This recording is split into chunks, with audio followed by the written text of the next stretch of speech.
The world cannot be changed with petty words alone.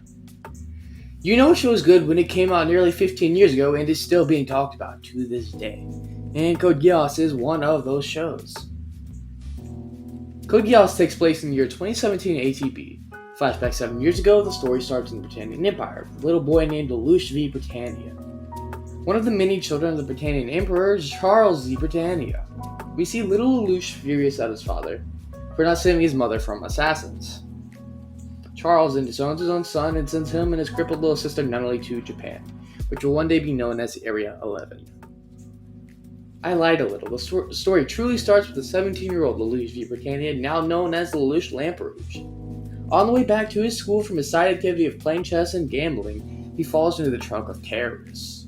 This leads to him encountering a mysterious woman named C2 who gives him the power to make anyone listen to one of his commands by looking into his eye. With this new power in his otherworldly intellect, he decides to don the Mask of Zero and start a rebellion against the Britannian Empire. His goals? To discover who killed his mother and to make a better world for his sister Nunnally. If there's one thing that Code Geass has gotten almost perfect, it's the characters.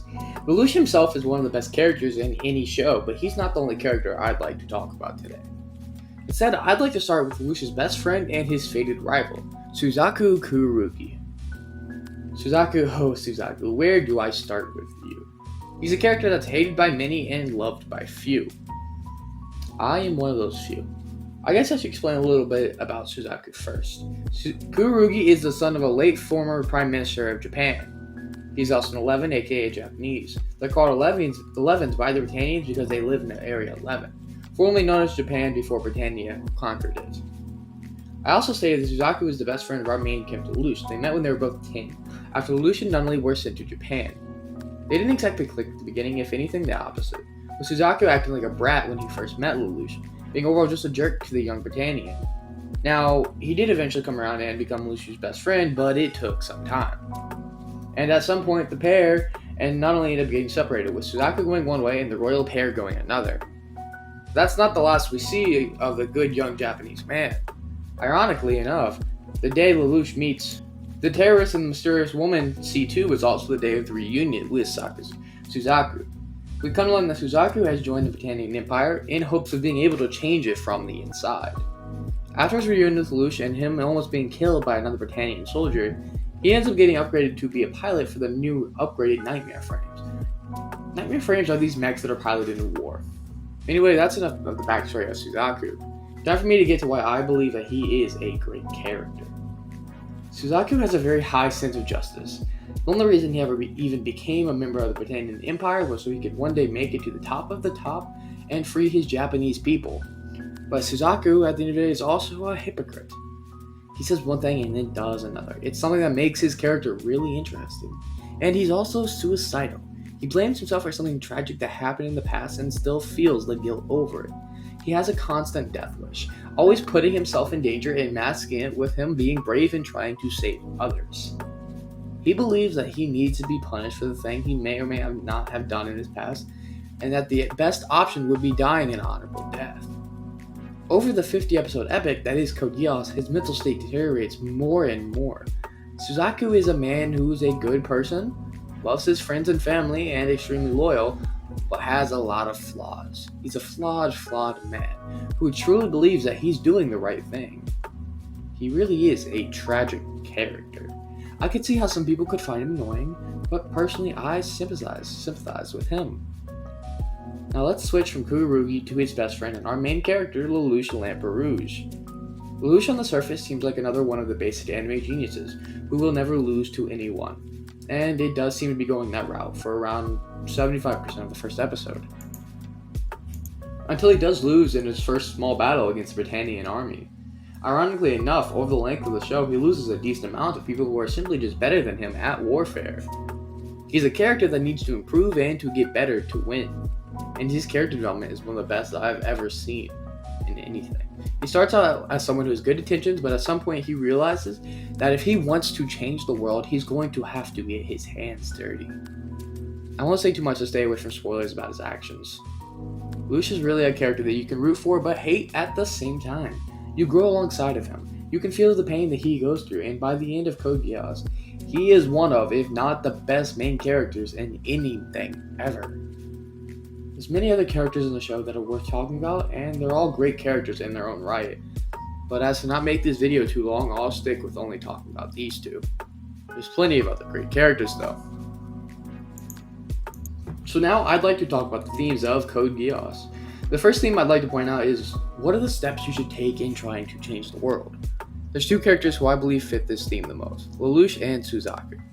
Lelouch himself believes that to change the world you have to tear everything down and change it from the outside, whereas Suzaku believes you should work your way up the social hierarchy and change the world from the inside.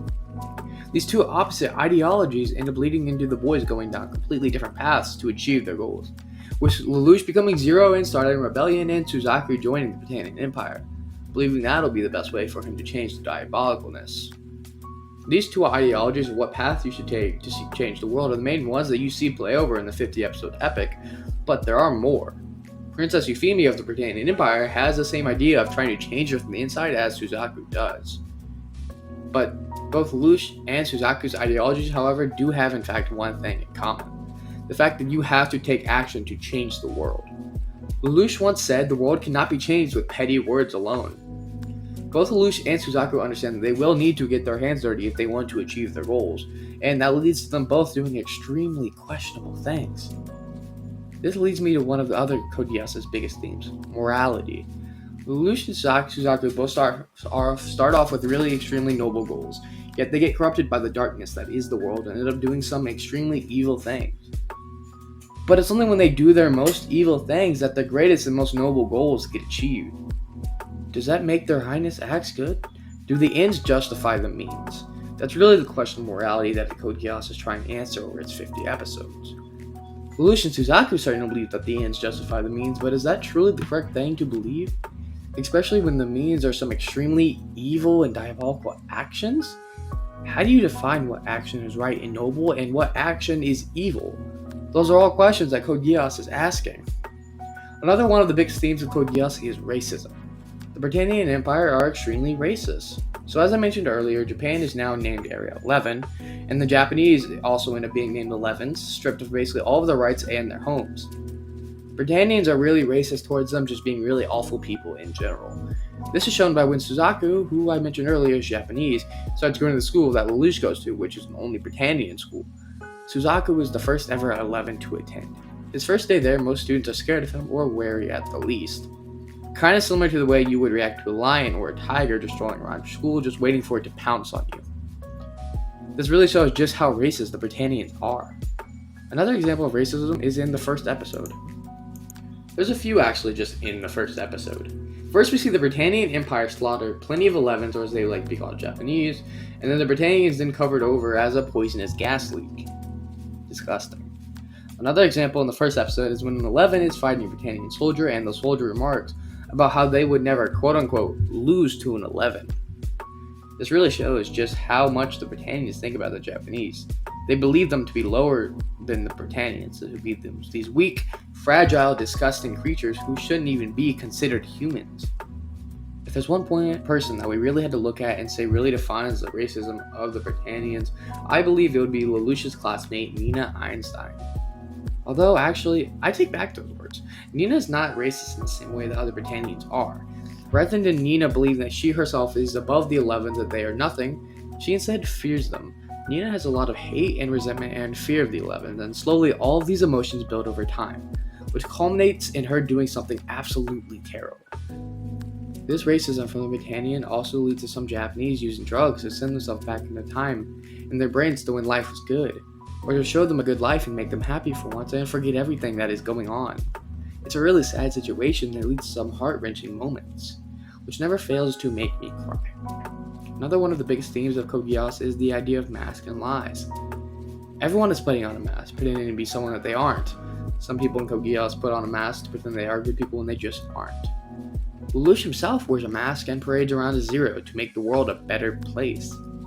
Some people wear masks for good reasons, and some people wear masks for bad reasons. Now warning, this here is where I delve a little bit into spoilers, so if you haven't seen the show, please skip to this time on screen. So as we see, Emperor Charles' true goal is to get rid of everyone's mask, to make everyone tell the truth all the time and never tell any lies. It really is ironic that his plans to get rid of masks and lies are foiled by the man who wears a mask the most, Lelouch v. Britannia. The soundtrack in Code Geass is beautiful. The first opening theme is one of my favorite openings in anything. It's something I listen to every day. It doesn't have a bad opening or ending. The music choice was perfect. There's many times where the music could have just easily ruined a scene, but it never does. Rather, it uplifts it. The music helps the show. Code Geass would not be what it is if it was not for the beautiful music. It probably has one of, if not the best soundtracks in anything ever, and I've yet to find anyone else that dislikes the Code Geass soundtrack, excluding my mother. There's not a song in the soundtrack that I couldn't listen to for a great amount of time. It's great. And well, the same thing goes for the show as well. Code Geass is great. It's something that draws you in. At the end of every episode, the show has a way of making you want to watch what happens next. It gets you involved back in the story, and you need to see what in the world is going to happen. You're invested, extremely invested, and Code Geass doesn't let you get away. It pulls you in, and it never lets go. Even coming up on the 1-year anniversary of me first watching Code Geass, I'm still thinking about it all the time. I'm even here talking about it on a video. It's my favorite show of all time, and I know many others feel the same way as me. This show is going to go down in the history books as one of the best ever. The ending is great, and do you really want to miss out on history? Anyways, that's it for today. If you enjoyed this video, please consider liking and subscribing to help this video reach more people. Peace.